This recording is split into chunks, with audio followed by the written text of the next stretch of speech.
Hey guys, welcome back to a new video. In this session we'll be looking at how to prove mathematical statements using the method of induction. Now this method is particularly useful when having to prove mathematical statements involving natural numbers. And to see how exactly this works, we'll be solving two exercises, one basic and one more complex. And the timestamp for each of these exercises can be found in the comment section below. And as in all of my videos, if you have any questions along the way, feel free to ask them in the comment section or to join our new Discord server where you can directly interact with myself or with fellow students. And if you find these videos useful, consider giving them a thumbs up, which helps getting them in front of more people. And with that said, let's get into the topic at hand. And before we go to the actual exercises, let me briefly touch upon the general structure of a proof by induction, which is basically a three-step process. Let's say that you want to prove that a specific equality between natural numbers is true for any natural number n. Then the first step is to show that the statement or equality is true for a particular n. For example, n is equal to 0. Then the second step, which is the step of induction, is to show that if the equality sign is true for an arbitrary n, then it also has to be true for n plus 1. And this is often the most difficult step in the entire proof. And then the third and final step is to take the first two steps in order to take this proof home. Because from step 1 you know that the equality is true for a particular n0. And then because of step 2 you also know that it therefore is true for n0 plus 1. And then you use step 2 again to show that it is true for n0 plus 2. And then you can of course indefinitely use step 2 to show that it will also be true for any number larger than your initial number n0. And therefore you've proven that the equality or the statement is true for arbitrary n, the thing that you set out to do. Now to see how these three steps work in practice, let's go to the first exercise. In the first exercise we want to prove the following equality. If we take 0 plus 1 plus 2 all the way up to a specific number n, then this is equal to n times n plus 1 divided by 2. And then this equality should be true for an arbitrary natural number. And the interesting thing about this equality is that in a previous video I also proved it by using another way, namely the Gaussian method, because it was Gauss that was first to prove this equality. And it's a nice example of having different ways to prove the same equality and thereby expanding our mathematical tools. So in this case, we're going to prove it by the method of induction. The first step of induction is to find a particular n for which this equality is true. In this case, we're going to use n is equal to 0. So let's fill this in and see whether this equality is indeed true. So for the left-hand side, we basically add all of the natural numbers up to 0. But of course, this is only one number, namely 0 itself. And then on the right-hand side of the equality sign, we have 0 multiplied by 0 plus 1 divided by 2. And then we need to find whether this is indeed true. But this, of course, is trivially true because we simply have 0 is equal to 0 multiplied by whatever. But since 0 multiplied by any number is again 0, we see that this is indeed true. So the first step of our proof is already done. The second step is the induction step, where we have to prove that if our statement is true for an arbitrary n, then it follows that it will also be true for n plus 1. So in this step, we already assume that our equality holds, just to prove that if it holds, then it will also be true for n plus 1. So let's try to prove this by first writing down the equality that we want to prove, and which in this step, we already assume to be true. So adding all of the numbers up to n is equal to n times n plus 1 divided by 2. And in the first step, we simply add n plus 1 to both sides of the equality sign. And since we add it to both sides of the equality sign, we know that it still holds true. In the next step, we simply copy the left-hand side and we rewrite the right-hand side such that it's on a common denominator of 2. So we have n multiplied by n plus 1 plus 2 times n plus 1 divided by 2. Because we see that if we split this sum up again, then we simply can cancel this 2 in this right term. Then in the next step, we again copy the left-hand side. We're going to leave it untouched, and we're going to rewrite the enumerator of the right-hand side that we already have. So we single out n plus 1, and we multiply this what is left, namely n from this term, plus 2 from this term. We close the bracket, and we of course do not forget to divide by 2. And at this point we are almost there, because this looks very familiar. And we remind ourselves that on the left-hand side, we have the sum of all the natural numbers from 0 up to n plus 1. And what we want to prove now is that on the right-hand side, we have this form right here, the form which we want to prove, but now instead of n, we have n plus 1. So this n here becomes n plus 1, and we already have this on the right-hand side, and we have to multiply this with the initial number, which was in this case n plus 1.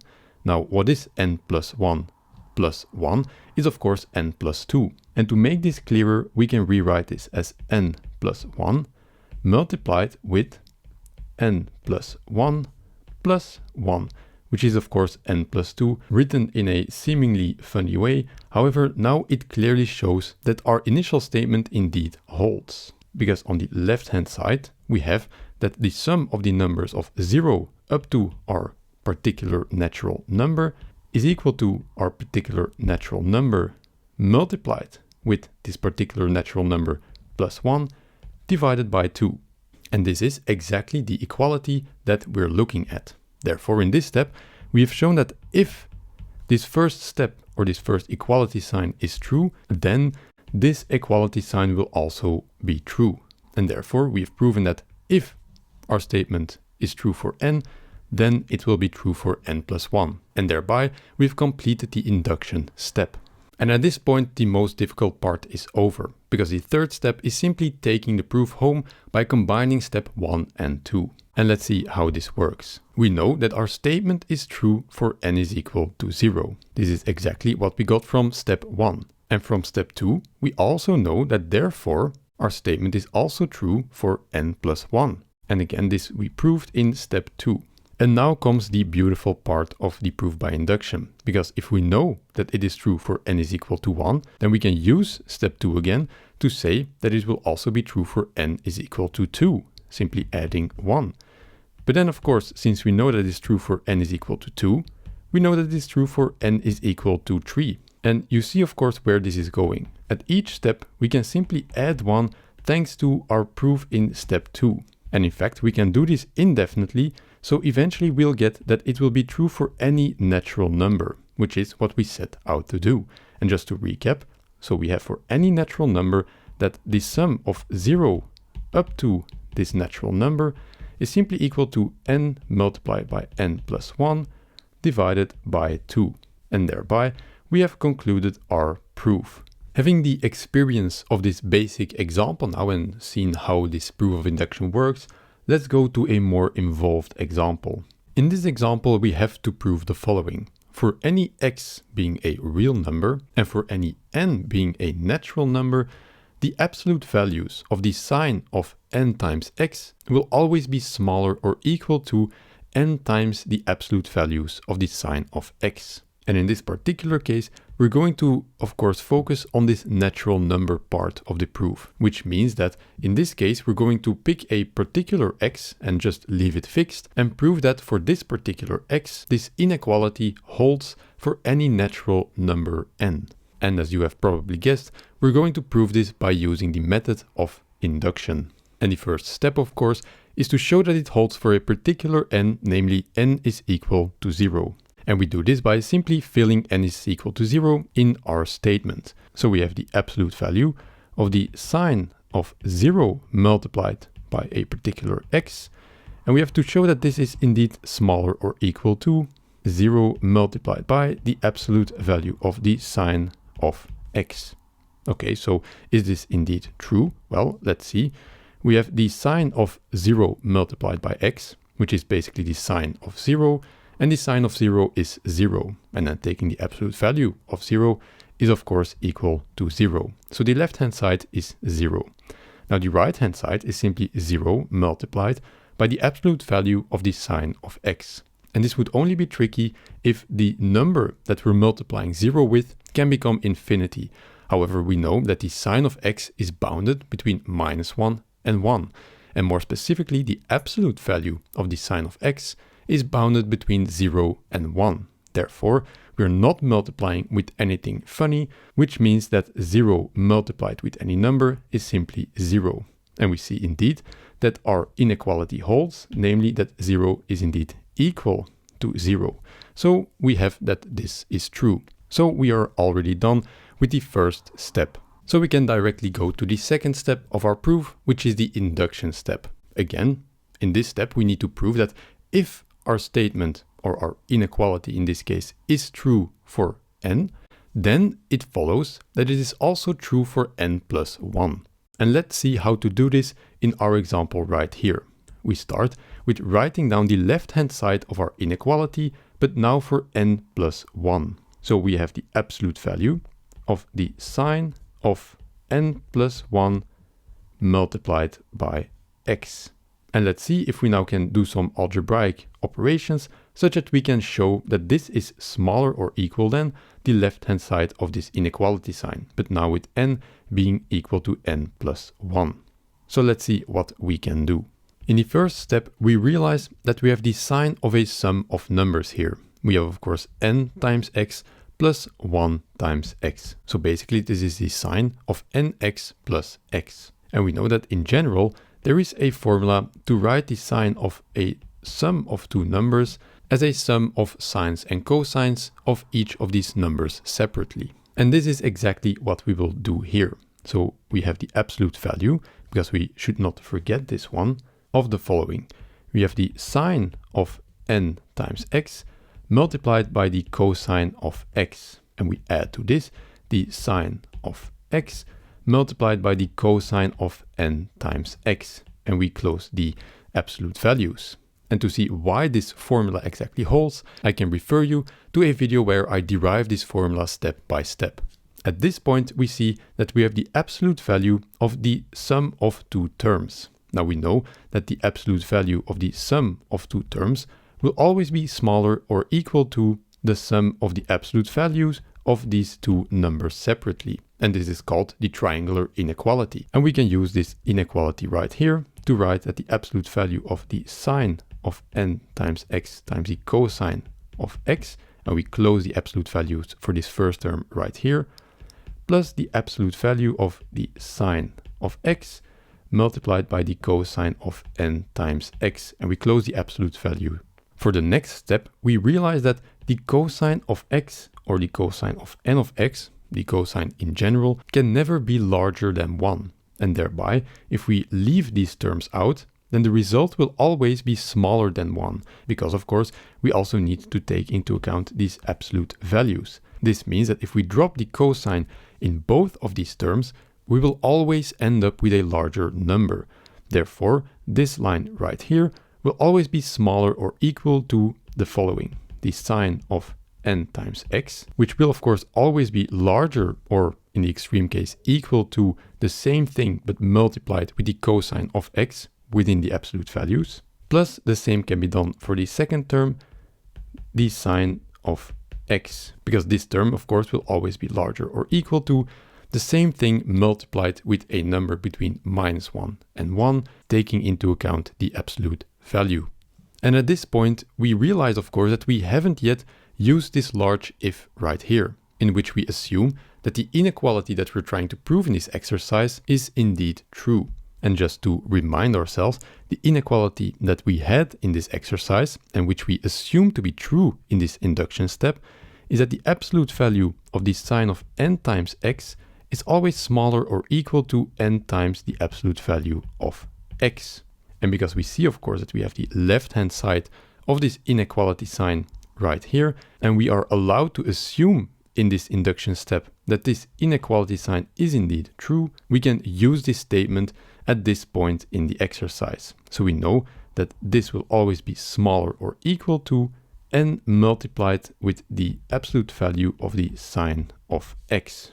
And we add to this, of course, simply the sine of x, which we copy. And just to be sure, we need to remind ourselves that going from this step to that step, we used our big assumption in this induction step. And now we are basically done, because we see that we have a absolute value of the sine of x in this term, and we have the absolute value of the sine of x in this term. So we can simply rewrite this as n plus 1 multiplied by the absolute value of the sine of x. And at this point, we see that we have successfully performed the induction step, because we end up with the inequality that we needed to prove, but now for n plus 1, because we have retrieved that the absolute value of the sine of n plus 1 times x is smaller or equal to n plus 1 multiplied by the absolute values of the sine of x. And of course, we note that we only got this result by using the fact that we assumed that this statement is true for n.